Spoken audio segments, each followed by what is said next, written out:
Everybody, it's Holly Rocks, and I'm back. I had to pause for a second, and we're going to jump into chapter 3 of The Haunting of Braidwood Manor. The chapter is entitled Lock and Key, and what's behind that locked door in Braidwood Manor. So, just to catch you up, if you didn't see the first two chapters, this chick called Dixie Normus, she is being haunted by her brother, and she thinks the solution to that would be to go stay in a spooky abandoned house, and now she's hanging out with a bunch of ghosts. So, there you go, you're up to speed. Let's go ahead and jump in. Turn that down. So, chapter 3, Lock and Key.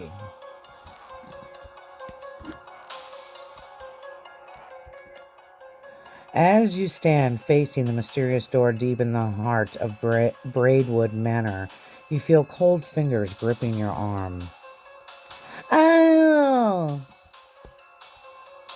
You whirl in a panic, shaking off your attacker. Get off me!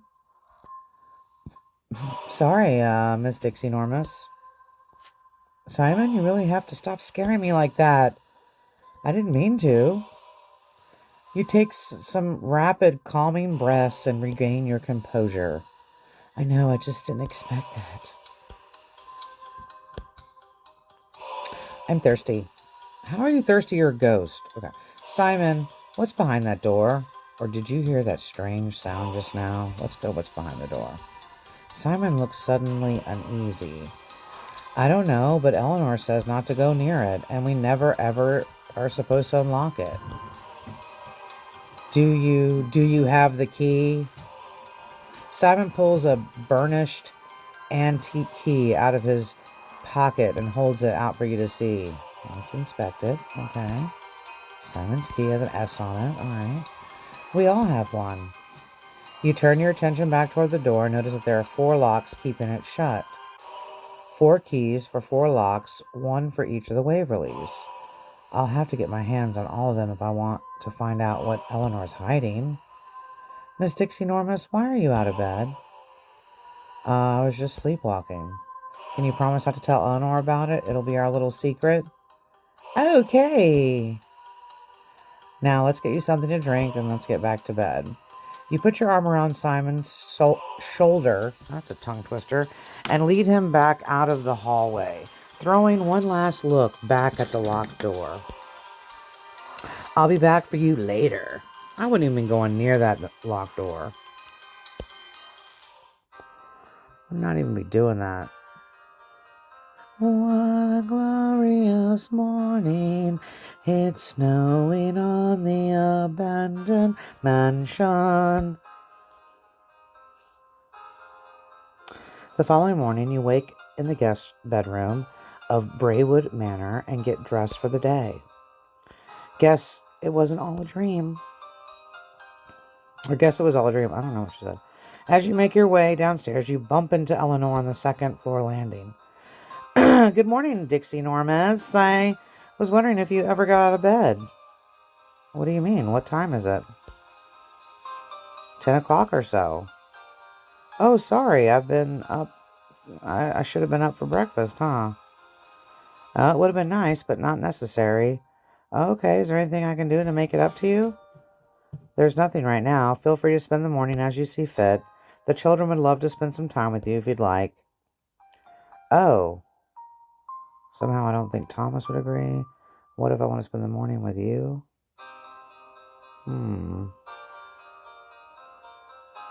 Let's do that one. Eleanor blushes, turning suddenly shy. Oh, with me? Oh, well. Sorry, I didn't mean to make you nervous. Your relationship with Eleanor has improved. You didn't make me nervous. Well, I find that hard to believe. Eleanor's blush deepens further. It's okay, Eleanor, if you don't want to spend time with me. That's not at all. It's just that... Just what? I have to go. I'm sorry. Eleanor hurries up the stairs past you, her long skirts fluttering behind her. Is this like some lesbian stuff about to happen? You continue downstairs and step into the parlor where Simon sits on the floor, poring over a wood-framed case. Morning, Simon. What's that you got there? Good morning, Miss Dixie Normus. Here, take a look. You lean over his shoulder and see that the case is full of glittering butterflies, jeweled beetles, and fuzzy moss, all affixed to the backing with tiny pens. Oh wow, is this your bug collection? Insect collection, and yes, it's mine. Did you catch all these? All of the ones that are native to this region. Father brought the others home for me when he traveled. See the scorpion? She came all the way from Egypt. Wow, you must know a lot about bugs. Oh, I mean, sorry, insects. Yeah, you dumb bitch. I know everything about them. I've read almost all the books in our library. When I grow up, I want to be an entomologist. Wow, big word. Thanks. Do you like insects? Do I like insects? Oh, you better say fascinating. When I was your age, I spent hours watching ladybugs and roly-polies in my parents' garden. Yeah. Why did you stop? Because it's fucking boring? I don't know. I guess I grew up. How sad. I hope that never happens to me. Simon? What? What's wrong? That's nothing. Never mind. Look, there was actually something I wanted to talk to you about. Is it about last night and the door?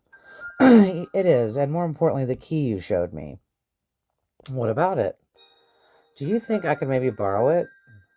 Simon looks uneasy and his hand goes to his pocket where you know he keeps this key. I don't know, Dixie Normus. Eleanor said not to unlock the door. Simon, I'm not gonna unlock the door. Yeah, lie to him. Well, then why do you need the key? That's a long story, too hard to explain. You're not lying, are you? Yes, I am. Of course not. I just really, really need that key. You can trust me, promise. Yeah, okay. Well, okay, I'll let you borrow my key. God, what an idiot. On one condition. What's that? Simon taps a blank space in a row of gray and brown moss. See this? This is where I put my Opothertera blah blah blah. If I had one. Blah blah. Blah blah blah blah. Also known as the winter moth. I've seen them flying around our house before, but only up in the attic. So what's the problem? Why don't you go up there and catch one? Because I'm... Simon looks at the floor embarrassed and mumbles something. What'd you say? I'm scared of the attic. Oh. Okay. Why? What's there to be scared of? It's so dark. There could be any... Dude, you're a ghost. Yeah, like what? Like snakes or a vampire. I highly doubt there's a vampire in your attic. As for snakes, I'll worry about those. Why don't we go up there together? We can find your moth, make sure there aren't any vampires while we're at it. Okay. A short while later, you and Simon stand in an upstairs hallway with a trap door in the ceiling, each of you carrying a butterfly net. You tug on the rope and the trapdoor opens. A ladder slides down from the opening along with a thick cloud of dust. Ew, when was the last time anyone went up here? Probably about 100 years ago. Look what they're wearing. I don't know. There's just a bunch of old junk, so we just don't bother. Huh. You climb up the ladder and emerge in the darkened attic, then turn to pull Simon up behind you. He sticks close to you, his small hand curled tightly into yours. See, I told you it was scary. Yeah, this is super creepy. Maybe we should just go back. No, we can handle this, probably. You peer through the gloom at the accumulated bric-a-brac, your eyes searching for any sign of movement. Out of curiosity, what does this moth look like? How will I... Shh! What? Simon points at the upturned chair to your right, where a dusty moth hangs by its legs, nearly blending into the wood grain. The winter moth. There it is. How did you spot that? Shh! Oh, sorry. You draw closer to the moth, raising your net slowly. What should I do? Oh, I didn't choose that, guys. She chose to sneeze. Your sneeze blows the moth off the wall, sending it into a panic. It flaps through the air, disoriented. Get him! What should I do? Swing. You scream at the top and drop your butterfly net as the moth flies around the room. Get away from me! Simon leaps in the air, swinging his net, and snatches the moth out of the air mid-flight. I did it! I got him! Thank God, let's get out of here. As Simon starts back down the ladder, you notice a dark shape in the shadowy recess of the attic, and your blood runs cold. Who's there? Come on, Dixie Normus, let's go. Shh, I think I see something. You step deeper into the attic, the wooden floorboards creaking beneath your feet, and as you draw closer, the figure lurches out of the shadows at you. Janet! Oh, it's her creepy brother. Oh. Oh! You stumble backward and fall hard against the floorboards. Dixie Normus! Get off me! You thrash on the floor as Jonathan's weight presses down on you, your eyes shut tight. Dixie Normus, it's just a mannequin. Huh? You open your eyes to find a mannequin wearing a velvet dinner jacket on top of you, its blank face inches from your own. But I thought, let's just go, okay, you crazy bitch. I could have sworn I saw my brother. Am I going crazy? You shove the mannequin off you and take one last look at the darkened cordon of the attic before following Simon down the ladder. A short while later, you and Simon return to the parlor and you breathe a sigh of relief. Sorry if I scared you, Simon. I don't know what happened back there. It's okay. I told you the attic was a scary place. Yeah, let's just focus on your insect collection. What kind? I can't speak. I need to think about something else. Simon looks from the blank space in his collection to the moth in the butterfly net, frowning. What's wrong? Nothing. It's just... Father usually did this part. I don't know if I want to kill him. But if I don't, I'll have to let him go, and this way he'll always stay the same forever, and I'll never have to say goodbye. I think...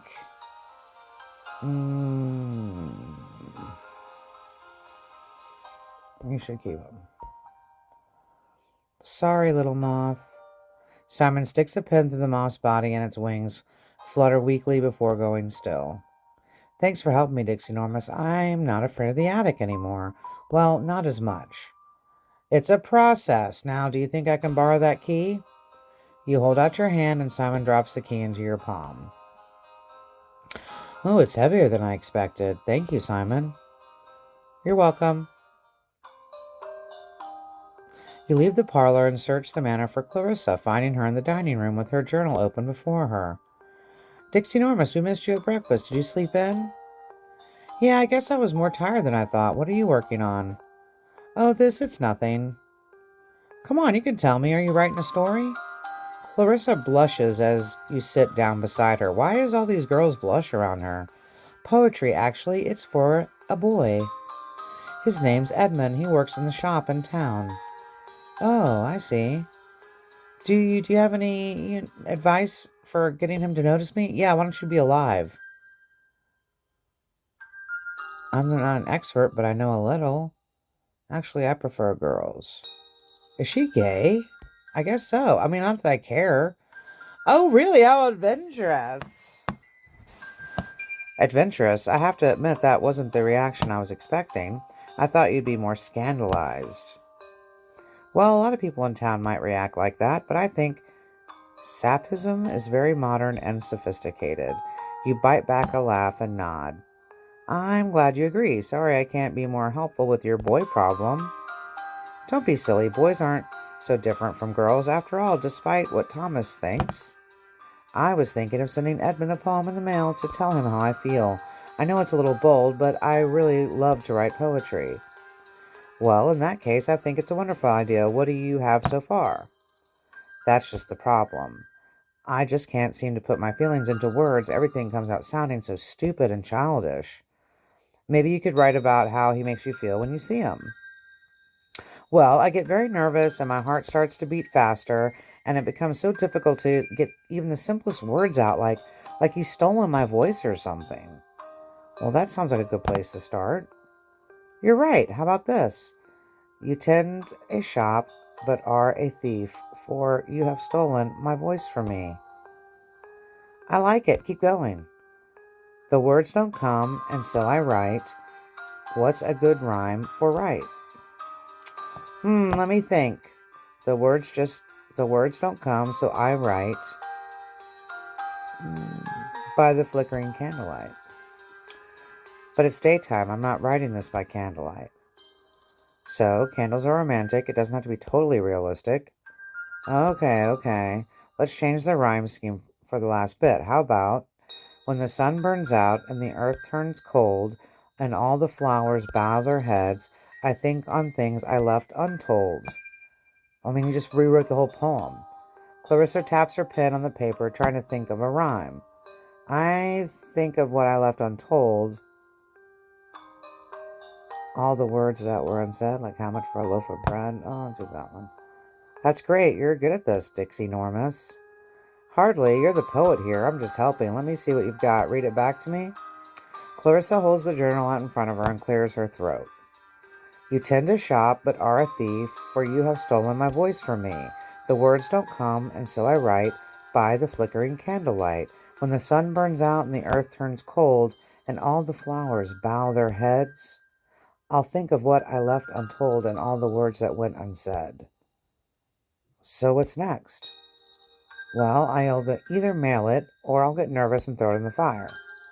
Suddenly there's a middle ground. Surely there's a middle ground here. I think you should set it aside for now. Sometimes it's best to get your feelings out on paper, then find a way to say them in real life. Interesting, I think I'll do that. Although, come to think of it, I'm not sure when I'll see Edmund next. It feels like it's been forever since we went into town. Clarissa frowns, a faraway look in her eye. Well, I'm sure it just seems that way, and nothing to worry about. Yeah, I guess. Clarissa shakes her head, and her usual smile returns to her face. Thanks for helping me, Dixie Normus. I wish I had some way of repaying you. Well, you might actually. You know those keys you and your siblings have? You know about those? I do, and I was wondering if I could borrow yours just for a day or two. I want to say yes, Dixie Norris. I got a little, I want to say no with a little yesy aftertaste. Eleanor told you not to? She was very empathetic about it. Clarissa, we're friends, aren't we? Friends help each other, and right now I'm asking for your help. We are friends, but what? Ooh, it's loading something. Okay, let's see what's happening. Ooh, a little commercial? Let's see. Fuck you. Let's go back over to this. Great, now it's loading. Now it's messed up my thing. Gosh. Why is my heater so noisy? Well, nothing, I guess. I don't know what you're up to, Dixie Normus, but I'll help you. I'll have to turn that off. It's too loud, guys. Clarissa pulls an antique key like Simon's from a pocket of her dress and pushes it across the table for you. Thank you, Clarissa. Look, if you're going to try to convince Thomas to give you his key, I should warn you, he's not exactly the generous type, and he certainly doesn't share my high opinion of you. Well, maybe I can change his mind. Very funny, Dixie Normus. Just then, Eleanor steps into the dining room, and you quickly slip the key out of sight. Oh, hi, Eleanor. Eleanor narrows her eyes suspiciously. Someone looks guilty. What have you two been up to? Oh, we've just been making out. We're just writing poetry. Dixie Normus was helping with the poem I was working on. Well, that's wonderful. I didn't know you were a poet, Dixie Normus. Neither did I, actually. I suppose we all have our secrets. Dixie Normus, would you come with me for a moment? Of course. You follow Eleanor out to the foyer, where she pauses before the manor doors. Dixie Normus, about this morning. I'm sorry I ran off. I didn't expect that. That's all. Don't be sorry. I'm the one who should apologize. I didn't mean to make you uncomfortable. Eleanor looks over her shoulder at you, a slight smile curving her lips. You didn't make me uncomfortable. Before you can reply, Eleanor throws open the manor doors and strides out into the wintry landscape beyond. You hurry to keep up. Where are you going?